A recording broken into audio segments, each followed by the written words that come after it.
લક્ષ્મીના પગલાં પાડવા આવેલા પગ કદાચ ઉંબરા પર જ થંભી ગયા હોત જો હિનાને ખબર હોત કે તેના સ્વાગત માટે ફૂલો નહીં પણ કડવા વેણ તૈયાર છે. હજુ તો તેણે લાલ કંકુના થાપા ભીંત પર પાડ્યા જ હતા ત્યાં આંગણામાં ગુંજેલા તેની નણંદના તીખા શબ્દોએ ઘરના મંગળ વાતાવરણમાં અમંગળ સૂર રેલાવી દીધો હતો. હિનાનો ગૃહ પ્રવેશ હજુ તો માંડ થયો જ હતો. હજુ લાલ કંકુના પગલાં પાડીને તે ઉંબરો ઓળંગતી જ હતી. ત્યાં જ આંગણામાં ઊભેલી તેની નણંદ કોમલે નાક મોં ચડાવતા પોતાની મા કોકિલાબેનને કહ્યું કે મા, તમે આખરે શું જોઈને ભાઈના લગ્ન કર્યા હતા? ત્યાં ના તો આપણું યોગ્ય સ્વાગત થયું કે ના જમવામાં કોઈ સ્વાદ હતો. મને તો પહેલેથી જ આ ખાનદાન સાથે વાંધો હતો. હિનાના કાને આ શબ્દો પડતા જ તેના પગ થંભી ગયા.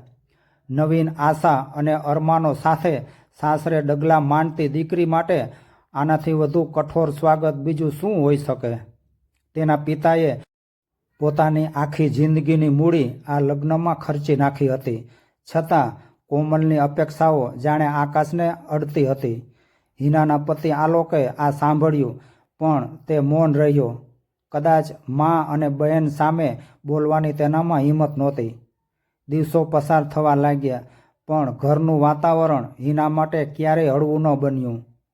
રસોડામાં મરી મસાલાના ડબ્બાઓથી માંડીને બેડરૂમની ચાદર સુધી દરેક બાબતમાં કોમલ અને કોકિલાબેન ભૂલો જ કાઢતા હતા.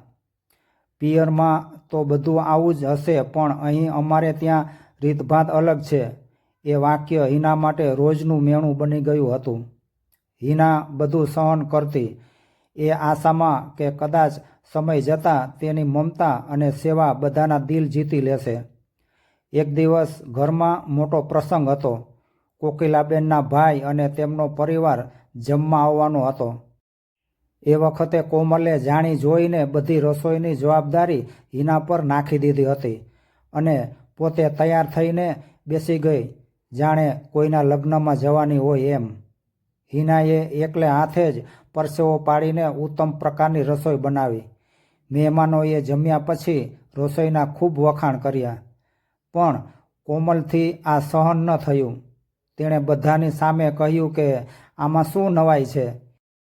પિયરમાંથી કરિયાવર ઓછો આપ્યો હોય તો અહીં મહેનત તો કરવી જ પડે ને. હિનાની આંખોમાં પાણી આવી ગયા. તેને સમજાયું કે આ લડાઈ રસોઈ કે સ્વાગતની નથી પણ અહંકાર અને અપેક્ષાઓની છે. તે દિવસે રાત્રે તેણે આલોક સાથે વાત કરવાનો પ્રયત્ન કર્યો. આલોકે માત્ર એટલું જ કહ્યું કે હિના, એ મારી બહેન છે, થોડું જતું કર. પણ જતું કરવાની મર્યાદા હવે આવી ગઈ હતી. હિનાએ નક્કી કર્યું હતું કે તે રડીને નહીં પણ પોતાની આવડતથી આ ઘરને બદલશે. ધીરે ધીરે હિનાએ ઘરની બાગદોડ સંભાળવા માંડી. તેણે ક્યારેય વળતો જવાબ ન આપ્યો પણ તેની શાંતિમાં એક મક્કમતા હતી. એકવાર જ્યારે કોમલના સાસરી પક્ષના લોકો અચાનક ઘરે આવ્યા ત્યારે કોમલ ગભરાઈ ગઈ કારણ કે કોકિલાબેન બીમાર હતા અને ઘરમાં કશી તૈયારી નહોતી. હિનાએ ક્ષણનો પણ વિલંબ કર્યા વગર રસોડું સંભાળી લીધું અને એવું ભવ્ય સ્વાગત કર્યું કે કોમલના સાસરિયાઓ પ્રભાવિત થઈ ગયા. જ્યારે મહેમાનો ગયા ત્યારે પહેલી વાર કોમલની નજર નીચી હતી.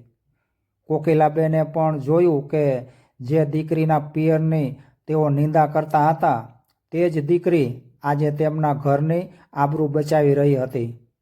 કોકિલાબેને હિના પાસે જઈને તેના માથે પ્રેમથી હાથ મૂક્યો અને કહ્યું કે બેટા, તે દિવસે આંગણામાં કોમલે જે તને કહ્યું હતું એ માટે મને માફ કરી દેજે. અમે તારા સંસ્કાર જોવામાં થાપ ખાઈ ગયા હતા. હિનાની આંખોમાં આજે પણ આંસુ હતા પણ આ આંસુ દુઃખના નહીં, સ્વીકૃતિના હતા. જે આંગણામાં તેનું અપમાન થયું હતું તે જ આંગણામાં આજે તેને સાચું સન્માન મળ્યું હતું.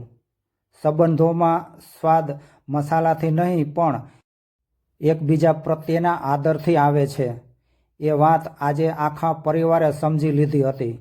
કોકિલાબેનની માફી અને હિનાના સ્વીકાર પછી ઘરમાં શાંતિ તો સ્થપાઈ ગઈ હતી પણ કોમલના મનમાં હજુ પણ ક્યાંક અદેખાઈની ચિનગારી સળગતી હતી. તેને લાગતું હતું કે હિનાએ પોતાની હોશિયારીથી તેની માને તેના પક્ષમાં કરી લીધી છે. આ દરમિયાન કોમલના પોતાના લગ્નની વાતો શરૂ થઈ. એક પ્રતિષ્ઠિત ઘરનું માગું આવ્યું અને કોમલના લગ્ન નક્કી થયા. કોકિલાબેન અને આલોક તો રાજી હતા, પણ કોમલના મનમાં એક જ રટણ હતું કે તેનું સાસરું હિનાના પિયર કરતાં અનેક ગણું ચડિયાતું હોવું જોઈએ. લગ્નનો દિવસ આવ્યો. કોમલના સાસરી પક્ષના લોકો દેખાવમાં ખૂબ જ ભવ્ય અને સુખી સંપન્ન હતા. હિનાએ આ લગ્નમાં દિવસ રાત એક કરી દીધા હતા. મહેમાનોની સરભરાથી માંડીને લગ્નની નાની નાની વિધિઓ સુધી બધું જ તેણે એકલે હાથે સંભાળી લીધું હતું. કોમલ જ્યારે વિદાય થઈ ત્યારે તેના ચહેરા પર એક ગર્વ હતો. જાણે તે હિનાને કહી રહી હોય કે જો હિના, હવે હું તારા કરતાં પણ મોટા ઘરે જઈ રહી છું. પરંતુ લગ્નના માંડ 15 દિવસ વીત્યા હશે ત્યાં જ કોમલનો ફોન આવ્યો. તેનો અવાજ રૂંધાતો હતો. કોકિલાબેને ચિંતામાં પૂછ્યું, શું થયું બેટા, બધું બરાબર તો છે ને? કોમલે રડતા રડતા કહ્યું કે માં, અહીં તો ડગલે ને પગલે મારું અપમાન થાય છે. સાસુમાં કહે છે કે તારા પિયરથી જે દાગીના આવ્યા છે તેની ગુણવત્તા બરાબર નથી. આજે સવારે નાસ્તામાં મીઠું થોડું ઓછું હતું તો મારા નણંદે આખા ઘર સામે મને સંભળાવ્યું કે તારા મા બાપે તને કશું શીખવ્યું જ નથી. ત્યાં જેવું સ્વાગત મળ્યું હતું અહીં એવી અપેક્ષા ન રાખતી.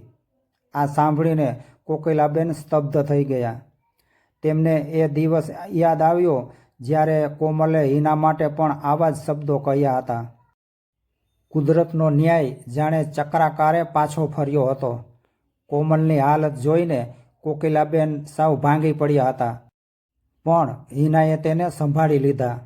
હિનાએ આલોકને કહ્યું કે આપણે કોમલને મળવા જવું જોઈએ.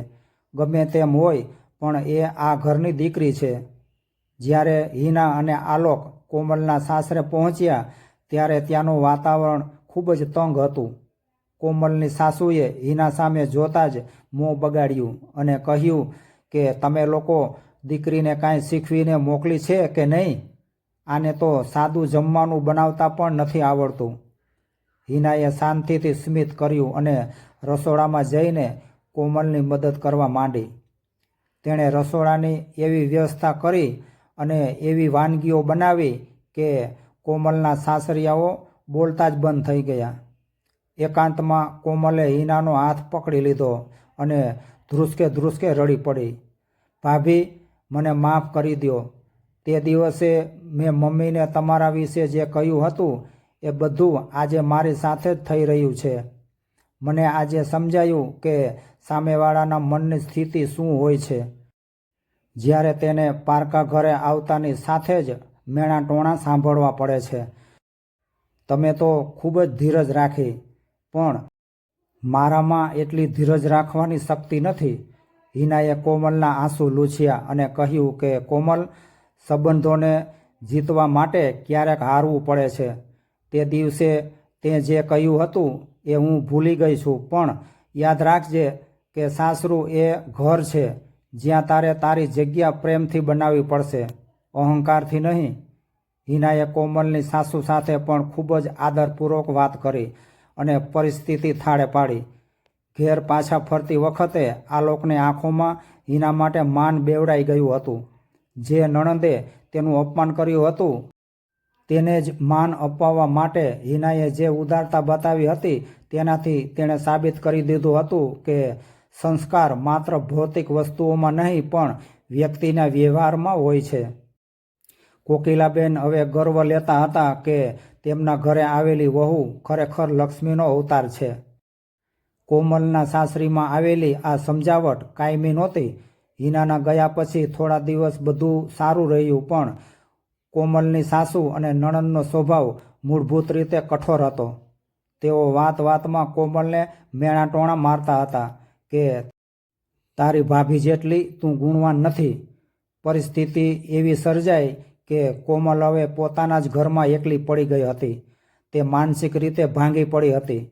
તેને સતત એ વાતનો જ પસ્તાવો હતો કે તેણે હિના સાથે કરેલો વ્યવહાર જ આજે તેની સામે આવી રહ્યો છે. એક દિવસ કોમલના સાસરે મોટો સામાજિક પ્રસંગ હતો, જેમાં શહેરના નામાંકિત લોકો આવવાના હતા. કોમલની સાસુએ તેને સખત તાકીદ કરી હતી કે કોઈ ભૂલ ન થવી જોઈએ, સમજી. પરંતુ કમનસીબે કોમલથી મહેમાનો માટે બનાવેલી ખાસ મીઠાઈ બગડી ગઈ હતી. તેની સાસુએ બધાની હાજરીમાં કોમલને ખૂબ જ ખરાબ શબ્દોમાં ખખડાવી નાખી અને તેના પિયરની મર્યાદાઓ પર પ્રહાર કર્યો. કોમલ રડતી રડતી રસોડામાં ભરાઈ ગઈ. તેને લાગ્યું કે હવે તેનું આ ઘરમાં કોઈ માન નથી. બરાબર એ જ સમયે હિના અને આલોક ત્યાં આવી પહોંચ્યા. હિનાએ જોયું કે કોમલની હાલત ખૂબ જ ખરાબ છે અને રસોડામાં બધું વેરવિખેર છે. હિનાએ પરિસ્થિતિ પારખી લીધી. તેણે કોમલને ગળે લગાડી અને કહ્યું કે ગભરાઈશ નહીં, હું આવી ગઈ છું ને. હિનાએ માત્ર અડધા કલાકમાં જ બગડેલી મીઠાઈને પોતાની આવડતથી સુધારીને એક નવી જ વાનગી બનાવી દીધી.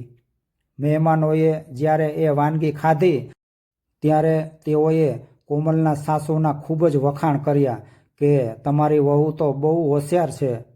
પ્રસંગ પત્યા પછી કોમલની સાસુનો ગુસ્સો થોડો શાંત થયો, પણ કોમલ આજે બદલાઈ ગઈ હતી. તેણે તેની સાસુ સામે હાથ જોડીને કહ્યું કે મમ્મી, આજે તમે જે મારું અપમાન કર્યું એ મને સ્વીકાર્ય છે, પણ તમે મારા પિયર વિશે જે કહ્યું એ ખોટું હતું. મારી ભાભી આજે ન હોત ને તો તમારી આબરૂ જાત. જે પિયરને તમે ઉતરતું ગણો છો ને, તે જ પિયરના સંસ્કાર આજે તમને બચાવી ગયા છે. કોમલની આ હિંમત જોઈને તેની સાસુ અવાચક થઈ ગયા. હિનાએ જોયું કે કોમલ હવે પોતાની લડાઈ લડતા શીખી ગઈ છે, પણ એ લડાઈમાં નફરત નથી, સત્ય છે. ઘરે પાછા વળતી વખતે કોમલ હિનાને ગાડી સુધી વળાવવા આવી. તેણે હિનાના પગે લાગીને કહ્યું કે ભાભી, તમે મને માત્ર રસોઈ બનાવતા જ નથી શીખવી, પણ સંબંધોમાં પોતાની ગરિમા કેવી રીતે જાળવવી એ શીખવ્યું છે. તે દિવસે આંગણામાં મેં જે ઝેર ઓક્યું હતું તેને તમે તમારા અમૃત જેવા સ્વભાવથી ધોઈ નાખ્યું હતું. હિનાએ હસીને કહ્યું કે કોમલ, સાસરું અને પિયર નદીના બે કિનારા જેવા છે અને વહુ એ નદી છે જે બંનેને જોડે છે. જો નદી પોતાનો પ્રવાહ સાફ રાખે તો કિનારાઓ આપોઆપ સુંદર લાગે છે. આલોક આ બધું જોઈ રહ્યો હતો. તેને ગર્વ થયો કે હિનાએ માત્ર તેનું ઘર જ નહીં પણ તેની બહેનનું ઘર પણ તૂટતા બચાવી લીધું હતું. જ્યારે કોકિલાબેને આ વાત જાણી ત્યારે તેમણે ઘરના મંદિરમાં દીવો કરી ઠાકોરજીનો આભાર માન્યો કે તેમના ઘરે સાચી અન્નપૂર્ણા પધારી છે. હવે કોમલ દર અઠવાડિયે હિનાને ફોન કરીને સલાહ લેતી અને તેના સાસરીમાં પણ બધા હવે તેને માનથી જોતા હતા. એક કડવાશથી શરૂ થયેલી સફર હવે અત્યંત મધુર વળાંક પર આવીને ઊભી હતી. સમયનું ચક્ર પણ કેવું અજીબ છે. જે આંગણામાં હિનાનું અપમાન થયું હતું, આજે એ જ આંગણામાં તેની રાહ જોવાતી હતી. કોમલના બદલાયેલા સ્વભાવે અને કોકિલાબેનની આંખોમાં છલકાતા પસ્તાવાએ સાબિત કરી દીધું હતું કે સંબંધોમાં હારવું એ હાર નથી પણ મોટા દિલની જીત છે. હિનાએ વેરનો જવાબ પ્રેમથી આપીને માત્ર પોતાનું સ્થાન જ નહીં પણ એક વિખરતા પરિવારની મર્યાદા પણ બચાવી લીધી હતી. સાસરે પહોંચેલી હિના આજે સાચા અર્થમાં એ ઘરની ગૃહલક્ષ્મી બની ચૂકી હતી, જ્યાં હવે તિરસ્કારની નહીં પણ આદરની સુગંધ પ્રસરેલી હતી. મિત્રો, જો તમને આ સંવેદનશીલ વાર્તા અને હિનાના સંઘર્ષની સફર ગમી હોય તો આવી જ હૃદયસ્પર્શી વાર્તાઓ વાંચવા માટે સબસ્ક્રાઇબ ચોક્કસ કરજો. તમારી એક લાઇક અને સબસ્ક્રિપ્શન મને નવી વાર્તાઓ લખવા માટે પ્રોત્સાહન પૂરું પાડે છે. આભાર. જય શ્રી કૃષ્ણ.